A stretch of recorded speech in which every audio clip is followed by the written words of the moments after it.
The country's technological assistance has immensely helped India's indigenous nuclear submarine program. In early November, a Russian news website claimed that the Indian Navy allowed a U.S. technical team to inspect the Russian Akula-class nuclear submarine loaned to India in 2012.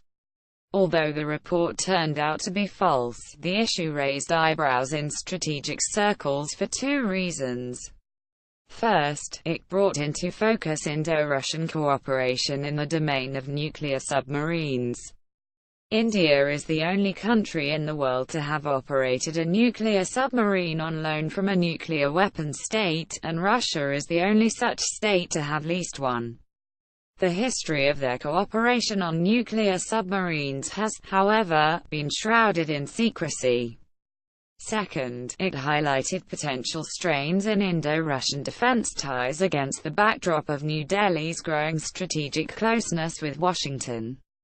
Even when Russia remains India's largest defense supplier, New Delhi has increasingly looked toward the U.S. for top-of-the-line defense equipment including attack helicopters, artillery guns, and advanced transport aircrafts. More worrying for Moscow is the recent emphasis on technical cooperation between the two sides in joint production of defense equipment. In the current environment of distrust between the US and Russia since the Ukraine crisis, Moscow is increasingly wary of using India defense cooperation lest it compromise existing Russian defense technology in Indian hands. Old ties. Moscow first loaned India a nuclear submarine in January 1988 during the era of the Soviet Union, which was not only India's strategic partner during the Cold War but also its most important source of military equipment, especially for the Indian Navy. Between 1964, when Moscow first started supplying naval equipment to India, and 1987, 70% of the Indian Navy's inventory came from the Soviet Union. Though Soviet Admiral Sergei Gorshkov had reportedly suggested supplying nuclear submarines to the Indian Navy in the late 1960s, the Soviets first agreed to lease a nuclear submarine to India during Marshal Nikolai Ogarkov's visit to New Delhi in March 1981. Both sides subsequently also reached an understanding on assistance to India's indigenous nuclear submarine program. As Vice Admiral Mihir Kumar Roy reminisced later, this was the beginning of projects, the code name for India's nuclear submarines. Moscow also agreed to train Indian naval personnel and help expand the Visakhapatnam Naval Dockyard for nuclear submarine operations.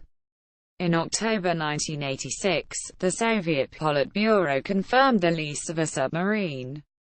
However, there were voices of resistance. An internal memorandum circulated by some Politburo members in November 1986 pleaded with President Gorbachev to cancel the lease on grounds that it would unleash a nuclear arms race in the Indian Ocean, create a perception of Soviet compromise with the Nuclear Non-Proliferation Treaty, and harm the prospects of creating a zone of peace in the Indian Ocean.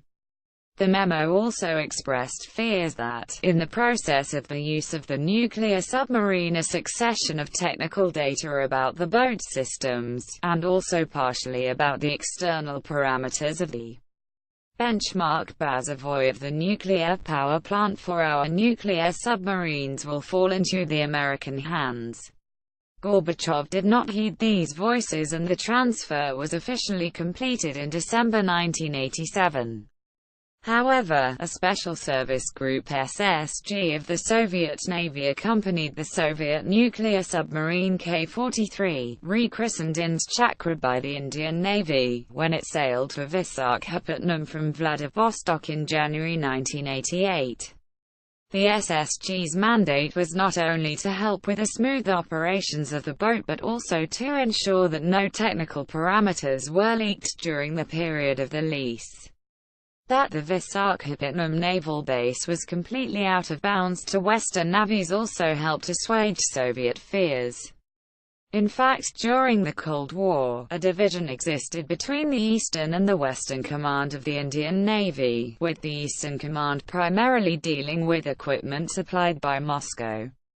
Moreover, the Indian Navy maintained strict controls over access to the boat even for its own senior commanders, tilting towards the U.S. if Moscow feared its defense equipment being compromised in Indian hands during the Cold War. Current circumstances accentuate these concerns.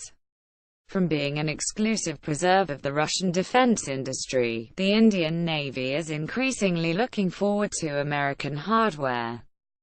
For example, Russian Tu-142 maritime reconnaissance aircrafts have been replaced by Boeing's P-8I Poseidon aircrafts of the same type, and India is seeking U.S. technology for its new aircraft carriers.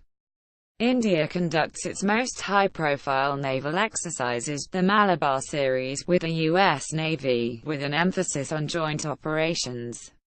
The sea change in India's naval relations is evident in the fact that in 2015, U.S. Defense Secretary Ashton Carter visited the Visakhapatnam naval base, which was considered a Soviet outpost for much of the Cold War. Yet, it would be erroneous to assume that India will give short shrift to Russian concerns.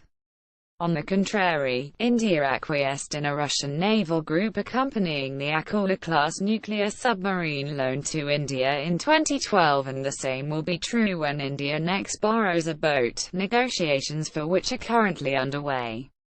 Indian naval strategists appreciate the strategic utility of Russian cooperation, even when these boats are largely meant for training and come with restrictions on their use for offensive purposes. But most importantly, Russia's technological assistance to India's indigenous nuclear submarine program has been immense. India's first nuclear submarine, the Arirang, would have been a pipe dream without Moscow's assistance, which remains critical for the next generation of India's nuclear submarines as well. Given this history of cooperation and India's need for continued Russian assistance, it is hard to imagine that New Delhi would shoot itself in the foot by revealing Russian secrets to its American counterparts.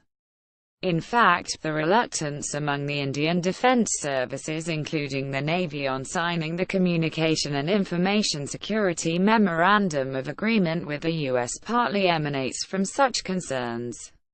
Moreover, it is impossible for the Navy to do so without prior consultations with Moscow, as the latter's naval personnel are always on board its leased nuclear submarines. Finally, even though some Indian strategists now argue for U.S. technical cooperation in naval nuclear propulsion, New Delhi knows it will be difficult for the U.S. to overcome its reluctance to share military nuclear technology with India. For the sake of some future possibility of cooperation with the U.S., India cannot afford to abandon its most important defense partner. The writer is a nuclear security postdoctoral fellow at the Center for International Security and Cooperation, Stanford. This article is by special arrangement with the Center for the Advanced Study of India, University of Pennsylvania. This article was published on December 19, 2017. Post comment, please enter your email. Thank you. Newsletter has been successfully subscribed.